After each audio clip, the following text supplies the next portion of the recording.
నమస్కారం. ఈటీవీ తీర్థయాత్రకి స్వాగతం. దేశంలోని సుప్రసిద్ధ శైవ క్షేత్రాల్లో ఒకటిగా విరాజిల్లుతున్న దివ్యక్షేత్రం యాగంటి. పురాణ చారిత్రక ప్రాశస్త్యం కలిగిన ఈ క్షేత్రంలో సాక్షాత్తు ఉమామహేశ్వర స్వామి ఏకశిలలో దర్శనమిస్తారు. పచ్చని ప్రకృతి రమణీయతతో శోభిల్లే ఈ క్షేత్రం కర్నూలుకు 100 కిలోమీటర్ల దూరంలో ఉంది. శ్రీ ఉమామహేశ్వర స్వామి వారి లీలా విశేషాలతో పునీతమైన యాగంటి దివ్యక్షేత్ర వైభవం నేటి తీర్థయాత్రలో చూద్దాం.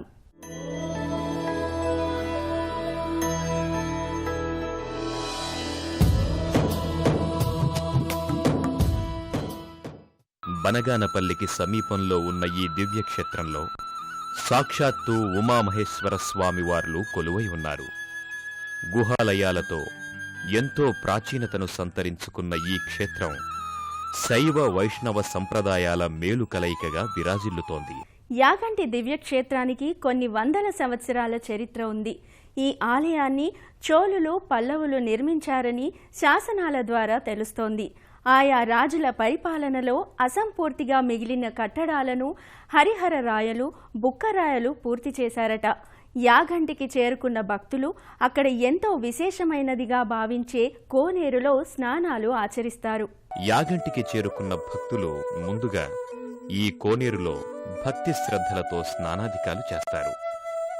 ఎక్కడో కొండల్లో సహజ సిద్ధంగా ఏర్పడ్డ నీటి బుగ్గ నుంచి వచ్చే నీరు ఎన్నో ఔషధ గుణాలను కలిగి ఉందని చెబుతారు. విశాలమైన ఆవరణ కలిగి ఉన్న ఈ కోనేరు చుట్టూ ప్రాకార కుడ్యం, ఈ కుడ్యాన్ని కలుపుతూ నలువైపులా గోపుర ద్వారాలు నిర్మించబడ్డాయి. ప్రాకార కుడ్యం పైభాగంలో శాల అలంకరణలు భక్తులకు మనోహరంగా దర్శనమిస్తాయి. ఈ ప్రాకార కుడ్యాన్ని ఆనుకుని లోపలి వైపు 52 రాతి స్తంభాలతో కూడిన సాలు మండపం ఒకటి భక్తులకు దర్శనమిస్తుంది. కోనేటి మధ్య భాగంలో 4 స్తంభాలతో కూడిన మండపం ఒకటి నిర్మింపబడింది. అందులో నందీశ్వరుని శిలారూపం భక్తులకు దర్శనమిస్తుంది. కోనేటి నీరు నిల్వ ఉండే గోడలకు లోపలి వైపున అనేక శిల్పాలు భక్తులకు దర్శనమిస్తాయి. విజయనగర శైలిని పోలిన ఈ శిల్పాలలో ఉమామహేశ్వరమూర్తి, నందీశ్వరమూర్తి, శివతాండవం, కిరాతార్జునీయం, శ్రీకాళహస్తి మహత్యం, వీరభద్రమూర్తి, శ్రీ మహావిష్ణువు, నారసింహుడు, లక్ష్మీనారాయణులు తదితర మనోహర శిల్పరాజాలు భక్తులకు దర్శనమిచ్చి మైమరిపిస్తాయి. యాగంటి దివ్యక్షేత్రాన్ని ఎందరో మహర్షులు దర్శించారట. శివభక్తులలో అగ్రగణ్యుడైన భృంగి మహర్షి భూలోక సంచారం చేస్తూ యాగంటికి వచ్చారని చెబుతారు. ఈ క్షేత్ర ప్రకృతి శోభకు పరవశించి పార్వతీ పరమేశ్వరుల కోసం ఘోర తపస్సు చేశాడట. భృంగి తపస్సుకు మెచ్చి ఆది దంపతులు అనుగ్రహించారని పురాణాల ద్వారా తెలుస్తోంది. విశాలంగా ఉండి అలనాటి రాజుల వైభవాన్ని కళ్లకు కట్టినట్లు చూపించే ఈ ప్రాంగణంలో భక్తులకు ముందుగా మెట్లు దర్శనమిస్తాయి. ఈ మెట్ల మీదుగా ఆలయ ప్రాంగణంలోకి భక్తులు చేరుకుంటారు. ఆలయ ప్రాంగణంలో ముందు భాగాన భక్తులకు ద్వీపస్తంభం దర్శనమిస్తుంది. ద్వీపస్తంభాన్ని దాటి కొంచెం ముందుకు వెళితే ఆలయ గోపురం దర్శనమిస్తుంది. దాదాపు శిథిలావస్థకు చేరుకున్న ఈ గాలిగోపురం అలనాటి రాజుల శిల్పకళాభిరుచికి నిదర్శనంగా నిలుస్తుంది. గోపురంపై వివిధ దేవీ దేవతల మూర్తులు భక్తులకు దర్శనమిచ్చి ఆధ్యాత్మిక చింతనను ఇనుమడింపచేస్తాయి. ఆలయం లోపల కుడివైపున శిలాశాసనం ఒకటి దర్శనమిస్తుంది. ఈ శిలాశాసనం ఆలయ వైశిష్ట్యాన్ని అవగతం చేస్తుంది. గర్భాలయానికి ఎదురుగా భక్తులకు దృష్టి మండపం దర్శనమిస్తుంది. పూర్వం ఇది వైష్ణవాలయంగా రూపొందడం వల్లే ఈ దృష్టి మండపం ఏర్పాటు చేసినట్లు చెబుతారు. విశాలమైన ప్రాంగణంలో సుందర శిల్పకళాకృతులు మిళితమైన స్తంభాలు, ప్రాకారాలతో అలరారే ఈ ప్రాంగణం భక్తులను మైమరచిపోయేలా చేస్తుంది. నందిని అధిరోహించిన పరమేశ్వరుడు, ఉమామహేశ్వరులు, శ్రీరాముని యాగ సంరక్షణ, తాటకి సంహారం తదితర శిల్పాలు ఈ స్తంభాలపై భక్తులకు దర్శనమిస్తాయి. ఈ మండపం పైకప్పు మధ్య భాగంలో పద్మశిలతో కూడిన అష్టకోణం భక్తులకు దర్శనమిస్తుంది. ఈ యాగంటి క్షేత్రం ఆద్యంతం లీలా విశేషాలతో పునీతమైనది. ప్రధానాలయంలోకి చేరుకున్న భక్తులు ఈశాన్యంలో నంది మంటపానికి చేరుకుంటారు. ఉమామహేశ్వరుల ఆజ్ఞానుసారంగానే ఈ నందీశ్వరుడు స్వయంభుగా వెలిసారని ప్రతీతి. యాగంటి బసవన్న అంతకంతకు పెరిగి కలియుగాంతాన రంకెవేస్తాడని వీరబ్రహ్మేంద్ర స్వామి కాలజ్ఞానంలో పేర్కొన్న నంది ఇదే కావటం ఈ ఆలయ విశేషం. వాటిని దర్శించుకున్న భక్తులు అనంతరం ఈశాన్య భాగంలో ఉన్న నందీశ్వర మండపానికి చేరుకుంటారు. ఇక్కడ ఈ నందీశ్వరుడు కూడా స్వయం ఉద్భవమని భక్తులు చెబుతారు. అలాగే యాగంటి బసవన్న అంతకంతకు పెరిగి కలియుగాంతాన రంకె వేస్తాడని వీరబ్రహ్మేంద్ర స్వామివారు తన కాలజ్ఞానంలో పేర్కొన్న నంది ఇదే కావడం ఈ ఆలయ విశేషంగా చెప్పుకోవచ్చు. ఈ నంది రోజురోజుకి పెరుగుతోందని చెబుతారు. సుమారు 15 అడుగుల పొడవు, 10 అడుగుల వెడల్పు, 8 అడుగుల ఎత్తు కలిగిన ఈ నంది ఇప్పటికీ పెరుగుతుందని చెబుతారు. మహామండపం మూలలో 4 స్తంభాల నడుమ ఉన్న ఈ నందికి 80-90 సంవత్సరాల క్రితం వరకు కూడా నందికి స్తంభాలకు మధ్యలో తిరుగుతూ ప్రదక్షిణాలు చేసేందుకు వీలుగా ఖాళీ స్థలం ఉండేదట. కాని ప్రస్తుతం ఈ నంది మండప స్తంభాలను ఆనుకొని ఉన్న కారణంగా నంది చుట్టూ తిరిగేందుకు ఏమాత్రం అవకాశం కనిపించదు. దీనిని బట్టి ఈ నంది పెరిగిందని స్పష్టంగా అవగతమవుతుంది. పార్వతీ పరమేశ్వరుల అభీష్టం మేరకే ఇక్కడిలా నందీశ్వరుడు వెలిశాడని చెబుతారు. పూర్వం అగస్త్య మహాముని యాగంటి క్షేత్రాన్ని దర్శించి ఇక్కడ శ్రీ వెంకటేశ్వర స్వామి విగ్రహాన్ని ప్రతిష్ఠించే సమయంలో విగ్రహం బొటనవేలు శిథిలమైందట. ఆ విఘాతానికి బాధపడుతూ శివుని గురించి ఘోర తపస్సు చేసి విఘాతానికి గల కారణాలు అడిగారట. అంతట శివుడు ఈ క్షేత్రం శివక్షేత్రానికి ప్రాధాన్యత కలిగిందని చెప్పగా వెంటనే అగస్త్యుడు ఏకశిలలో శివుణ్ణి ఇక్కడ కొలువై ఉండమని కోరారట. అలా ఈశ్వరుడు ఇక్కడ ఏకశిలలో కొలువై ఉన్నట్లు పురాణాల ద్వారా అవగతమవుతుంది.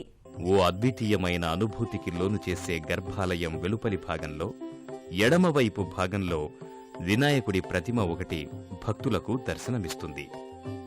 అత్యంత రమణీయంగా దర్శనమిచ్చే ఈ వినాయకుడి దర్శనం వల్ల సర్వ విఘ్నాలు తొలగిపోతాయని భక్తులు చెబుతారు. విఘ్నేశ్వరుణ్ణి దర్శించుకున్న భక్తులు అనంతరం గర్భాలయంలో కొలువైన ఉమామహేశ్వర స్వామి వార్ల దివ్యమంగళ శిలారూపాన్ని దర్శించుకుని ఆనందానికి గురవుతారు.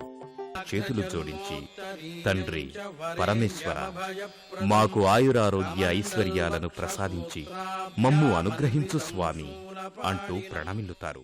ఈ యాగంటి క్షేత్రంలో సతీ సమేతంగా ఆది దంపతుల రూపంలో స్వయంభూగా ఒకటే వాణిమట్టం పైన శివపార్వతులు ఇరువురు కూడా స్వయంభూగా వెలసడం జరిగింది. అదే ప్రత్యేకత. అగస్త్యుల వారు ఉత్తర భారతదేశ యాత్ర పూర్తి గావించి దక్షిణ దేశ యాత్రకు వచ్చినప్పుడు ఇక్కడ వైష్ణవాలయం చేయాలి, విష్ణువుని పూజించాలనే ఉద్దేశంతో ఒక ఆలయం నిర్మాణం చేసిన తర్వాత ఆ యొక్క ప్రతిష్ఠ చేయదలుచుకున్నటువంటి విష్ణుమూర్తికి కుడివైపు పాదానికి బొటనవేలు గోరుస్థలమైపోయింది. ఆగమశాస్త్ర రీత్యా హిందూ సాంప్రదాయం ప్రకారము శిథిలమైనటువంటి విగ్రహాలను పూజించారు. ఆ విధంగా ఆ యొక్క విష్ణుమూర్తిని తీసుకెళ్లి పైన మధ్యగృహలో ఉంచి ఈ విధంగా ఎందుకు జరిగిందో తెలుసుకోవాలనే ఉద్దేశంతో అగస్త్యుల వారు ఆ యొక్క భోళాశంకరుడైనటువంటి శివపార్వతుల కోసమే సమాహారం. ఉమామహేశ్వరులతో పాటు ఈ క్షేత్రంలో నందీశ్వరుడు, వీరభద్రుడు, వినాయకుడు, సుబ్రహ్మణ్యేశ్వర స్వామి, మార్కండేయ లింగేశ్వర స్వామి, విశ్వనాథేశ్వర స్వామిని దర్శిస్తారు.